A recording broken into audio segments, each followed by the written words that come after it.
So imagine you are holding this ancient sacred map, Right. a map that humanity has been using for, gosh, thousands of years, just to navigate the deepest, most complex questions of existence. Mm-hmm.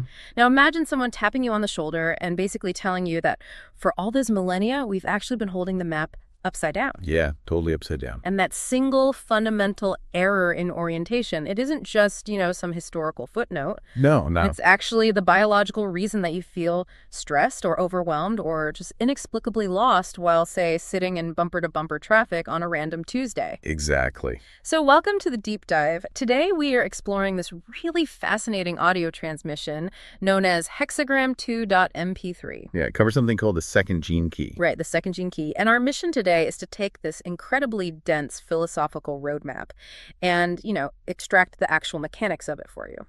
We want to understand how a person actually moves from this state of feeling completely adrift. Which they call dislocation, right?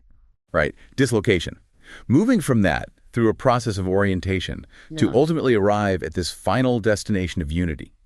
And the best part is we're going to look at how you can apply this to your everyday life without having to change a single external thing about your world. Which is such a wild concept. It takes these sweeping mystical ideas and forces them right through a biological lens. Okay, let's unpack this. Because before we get into the specifics of this whole upside-down map thing, we should probably clarify what a gene key actually is in this context. Yeah, that's important. Okay. It's basically a system that synthesizes the 64 hexagrams of the ancient Chinese I Ching with the 64 codons of human DNA. Which sounds like sci-fi, honestly. It does.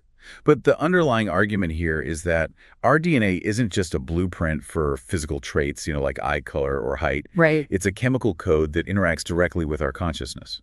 Okay, wow. So when we talk about feelings of deep sadness or that pervasive sense that you are somehow far from home, we aren't talking about a psychological failing. We're looking at biology. Exactly. An evolutionary stage of human development Yeah. that is literally physically encoded into our biology. Which brings us right back to that upside-down map. Oh. To understand why we feel so lost, we have to look at where this framework claims humanity took a massive wrong turn. A huge wrong turn. Yeah, and it points directly to the I Ching. So for thousands of years, the I Ching has started with hexagram 1. Right. The yang. The yang, the masculine principle. It's all about that energy of becoming, of evolution, forward momentum, the spark of creation.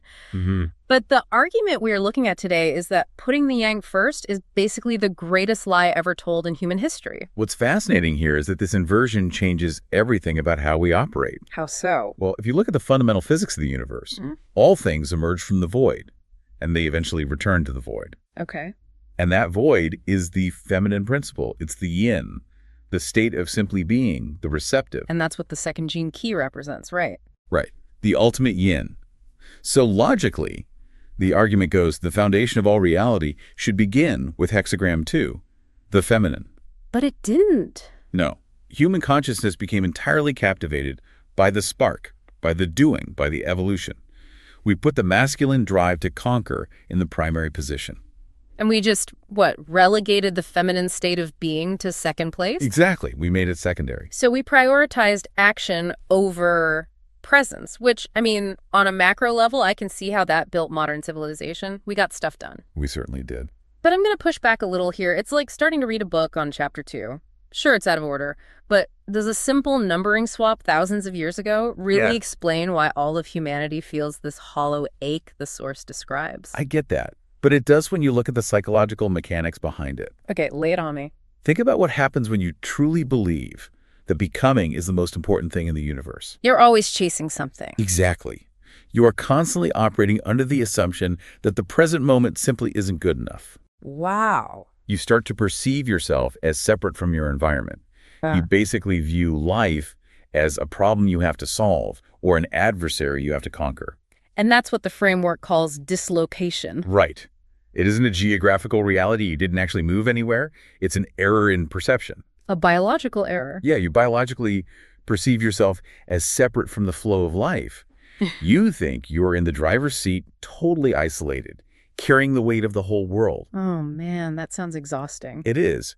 And when an organism feels isolated from its environment, its nervous system registers that as a constant low-grade threat. That makes a lot of sense. Yeah. I mean, if you think you have to build the road while you're literally driving on it, you're going to be terrified of making a mistake. Could be in a constant state of panic. Right. You're going to feel this deep, driving, yearning for a safe home where you can just rest for a second. And the framework argues that this ache is exactly why we obsess over outer dramas. Oh, absolutely. Like, it's why we consume movies, novels, soap operas at such an alarming rate. It's all just projection, isn't it? It is. We are watching other people resolve their conflicts on screen because we are desperately trying to soothe our own internal ache. We just want the tension to resolve. Yeah. And because that ache is so uncomfortable, we develop coping mechanisms. We try to stitch the world back together through sheer force of will. By getting incredibly busy. Exactly. We develop what the framework calls agendas. Right. The shadow of dislocation drives us out into the world to do and do and do. Because if we stop doing, we are left alone with that terrifying void of simply being. There's an interesting linguistic connection made here in the source, too. It points out that the word agenda is inextricably linked to gender. Oh, yeah. That's a huge point. It is pure yang energy. Like, evolution itself has an agenda to survive, to replicate, to dominate. Right. But true being, the feminine yin, does not evolve. Because a void cannot evolve. It just contains everything. Exactly. So when we operate from agendas, we are basically letting that hypermasculine yang energy completely override the yin. And the core issue is that all of these agendas, like every task, every mission, every frantic attempt to organize our lives, they all emerge from a fundamental distrust in life. We don't trust the flow. Yeah, we don't trust the flow, so we try to control the river. And that distrust permeates everything, even our most seemingly altruistic actions. When we are operating from this shadow state, our attempts to help others are often just another agenda. Okay, I have to pause you there.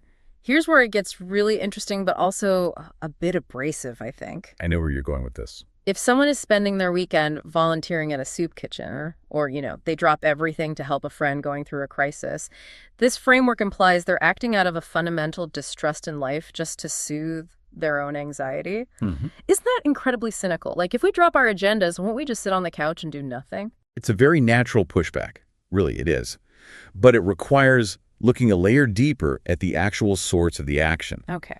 The text isn't giving an instruction to stop helping people.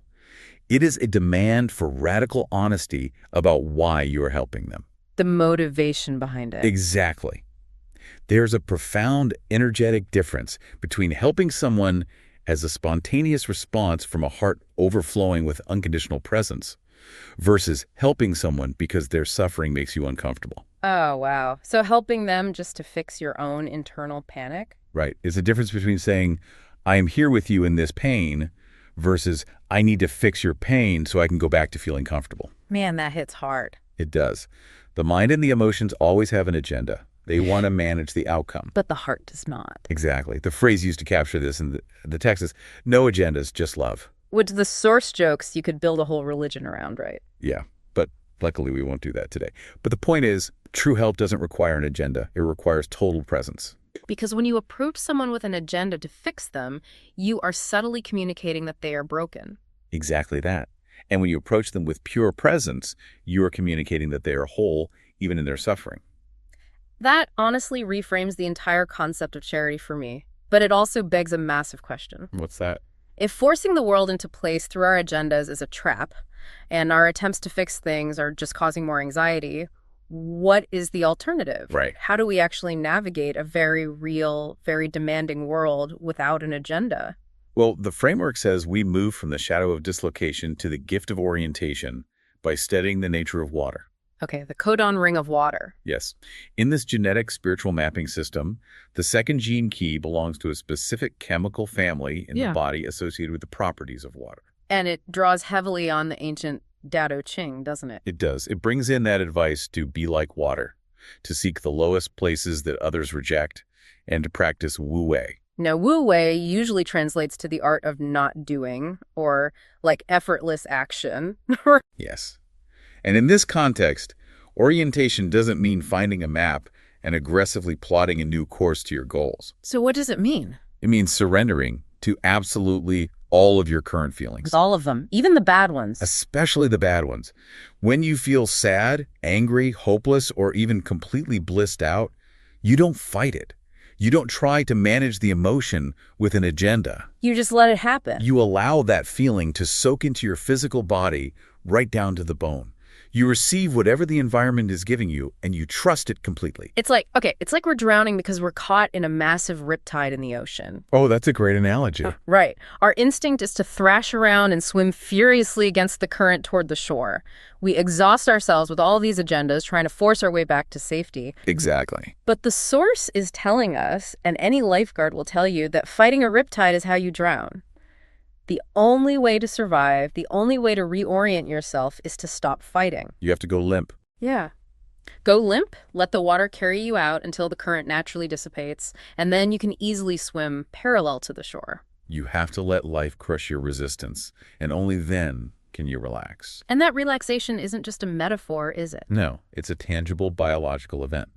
We are talking about epigenetics and the nervous system here. So what physically happens in the body? When you practice this deep acceptance of the present moment, you stop pumping cortisol and adrenaline through your system. You get out of fight or flight. Exactly. You shift out of the sympathetic nervous system and into profound parasympathetic repair. You send a chemical signal of safety directly into your cells. Wow. The body responds by releasing a host of chemicals and hormones that foster a physical sensation of trust. So by dropping the mental agenda, you literally change your body chemistry. You do. And the more you surrender, the more oriented you become. This creates what the framework describes as a torus energy around you. Okay, let's define that, because torus energy sounds like something straight out of a sci-fi movie. A torus is essentially a donut shape, right? Yes, think of a magnetic field shaped like a donut. Energy flows up through the center, wraps around the outside, and pulls back in at the bottom. Okay, I can picture that. It creates a centripetal force. That's a force that pulls things inward toward the center, rather than a centrifugal force that aggressively pushes things outward. And the agendas are the pushing. Right. When you are full of agendas, you are pushing your energy outward, trying to force the world to comply. But when you become like water, you become centripetal. You become a gravitational center of calm. You don't have to force anything. Your very presence begins to pull people and situations into alignment. Your aura basically becomes a catalyst for transformation just by doing nothing. Exactly. And the ultimate goal of orientation, the message that this centripetal force broadcasts to everyone around you, is simply this: fear is safe. Fear is safe. That completely upends how we usually interact with fearful people, doesn't it? It really does.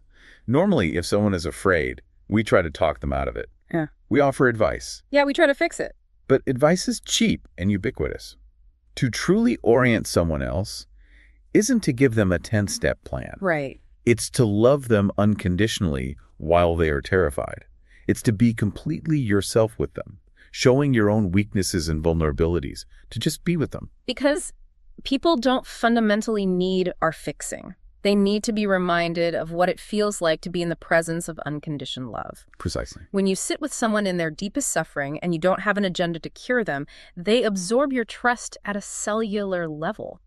You are energetically proving to their nervous system that it is safe to be afraid. It's a profound shift in responsibility. Yeah. You realize your only job is to manage your own surrender. Okay, so we drop the thrashing, we let the water carry us, we become this centripetal force of trust. Where does that current eventually take us? Because that brings us to the ultimate destination of this developmental path, which is unity. Yes. In this system, the ultimate states of realization are called siddhis. Siddhis, that's a Sanskrit term, right? It is. It translates roughly to a divine gift, a power, or a state of ultimate spiritual perfection. And the siddhi of the second gene key is unity. Unity, which the source describes as the moment you finally know you are home. All the seeking has come to an end. All the agendas, all the desperate attempts to find your place in the world, they just stop. It's a return to our original innocence. And to describe this, the framework uses an incredible piece of imagery from the poet Rainer Maria Rilke. Oh, the hazel trees. Right. It points to the ephemeral but lasting catkins hanging from the empty hazel trees. Which is just beautiful. It is. Poets often rely on these cyclical images to describe unity. Things like clouds, autumn leaves, or midnight fires. Right. A hazel tree in the dead of winter looks completely lifeless and empty. But the catkins, those little flowering spikes, drop their pollen to ensure the continuation of life, even when the tree appears completely dead. It represents this unbending, everlasting essence hidden right within the void. Exactly. And in the Indian philosophical tradition of Advaita Vedanta, they have a very specific way of describing this. Right. They don't call it oneness, do they? No, they don't call it oneness, which sort of implies bringing separate things together. They call it not two-ness. Not two-ness. That distinction feels crucial. It really is. Not two-ness means that spirit and form, energy and matter, they are so completely entangled that you cannot distinguish one from the other. The observer and the observed are the same thing. Exactly. There is no separation left. There's no you experiencing the universe. You are the universe experiencing itself. So what does this all mean? I mean, this poetry about empty hazel trees is beautiful. It is. But if I'm the listener and I'm sitting in that Tuesday morning traffic jam we talked about earlier, how does not two-ness actually change my Tuesday? It's a very fair question. Like, how does a CD survive outside of a meditation retreat? Well, the framework addresses this directly. It states emphatically that unity is not some out-of-body philosophical concept. It's not floating on a cloud. No, not at all. Unity is a physical phenomenon within our DNA. It requires the physical body, and it actually celebrates the physical body. It isn't about escaping your Tuesday traffic jam. It's about realizing that the text explicitly calls this state our ordinariness. Ordinariness. Yes, but an ordinariness which contains everythingness. Wow. It means taking the grand divine mystery and realizing it is hanging in the air right in front of your dashboard every single day, right there in the mundane traffic jam. The ordinariness is the magic. You just stop waiting for a special enlightened moment to arrive. Exactly, because you realize the current mundane moment is already fully saturated with the divine. Which perfectly sets up the final practical application of all of this. Right, bringing these lofty spiritual concepts all the way down to earth. Exactly. Delivering the ultimate, liberating, practical takeaway for your daily life. And it says, in a nutshell, you cannot make a mistake. You cannot make a mistake. It is an invitation to radical, total self-forgiveness. So you don't need to add anything to your life to get this. No, you don't need to learn a new skill or read 100 books. If you are truly connected to the flow of life, if you are the water, then every direction the water flows is the correct direction. The text actually invites the listener to trust absolutely everything, doesn't it? It does. It leaves no stone unturned. We are told to trust our shadow, trust our disappointments, trust our boredom. Trust our sexuality, our sadness. Right. And even going so far as to say we must trust corruption and trust conspiracy. Which is a heavy thing to hear. But to be clear, observing that mechanism isn't a political endorsement at all. No, not at all. It isn't saying those things are morally good or that we should cheer for them. Right. It's just an impartial demand for unconditional surrender to the reality of what is. Because if it exists in the world, it is part of the flow. Exactly. Fighting it with frantic, anxious agendas only creates more resistance. Trusting it means accepting its existence so you can interact with it from a place of grounded presence rather than panicked reactivity. It's as if the universe has handed you a cosmic permission slip that says, you literally cannot mess this up. It takes the entire weight of the world right off your shoulders. It really does. Think about the sheer volume of energy we spend every single day terrified of making the wrong choice. It's exhausting. It is. We agonize over ruining our careers, our relationships, or the world at large. But the ultimate goal here is to just dissolve those boundaries and melt into the dream that is life. That is the profound relief in the text's instruction. You just forgive yourself and realize you don't need to try so hard. Life is already delivering exactly what you need. Exactly. So we've traced the entire arc today. We started by looking at that primal, hollow ache inside all of us, the shadow of dislocation. Right. We saw how we abandon that exhaustive cycle of agendas and find our orientation by flowing like water. Becoming that centripetal force. Yes, and ultimately arriving at unity where we realize we can never be wrong. So to you, listening right now, thank you for taking this deep dive with us today. Thank you for exploring the essence of the feminine, the power of water, and the absolute relief of letting go. It's been a wonderful journey. But I want to leave you with a final lingering thought to explore on your own. The Source insists that we must trust everything, even our shadows, even corruption and conspiracy, because fear is safe. But it makes you wonder, if every single one of us actually believed we couldn't make a mistake and we completely dropped our agendas to fix the world, would society as we know it collapse? Or is that exact fear the very thing preventing us from building a world actually rooted in love? Wow, that is a phenomenal, deeply challenging question to sit with. Thank you so much for having me. Thanks for being here. Until next time, keep trusting the water.